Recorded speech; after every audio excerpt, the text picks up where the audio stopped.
பாரதியார் சொன்ன சில முக்கியமான கருத்துகள் பார்ப்போம். டிஎன்பிஎஸ்சி எக்ஸாமுக்கு ரொம்ப ரொம்ப முக்கியமானது. பாரதியாரின் மேற்கோள்கள்: யாம் அறிந்த மொழிகளிலே தமிழ் மொழி போல் இனிதாவது எங்கும் காணோம்.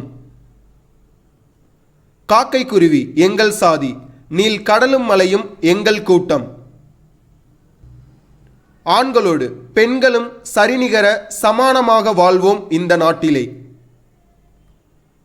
ஏழை என்றும் அடிமை என்றும் எவனும் இல்லை சாதியில்.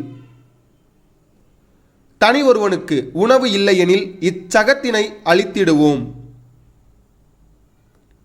மாதர் தம்மை இழிவு செய்யும் மடமையை கொளுத்துவோம். ஒன்றுபட்டால் உண்டு வாழ்வு, நம்மில் ஒற்றுமை நீங்கிடில் அனைவருக்கும் தாழ்வு. பாஸ், உங்களுக்கான கேள்வி: பாரதியாரின் இயற்பெயர் என்ன? கரெக்டான ஆன்சரை கமெண்ட்ல மென்ஷன் பண்ணுங்க. சேனலை சப்ஸ்கிரைப் பண்ணுங்க. தேங்க்யூ.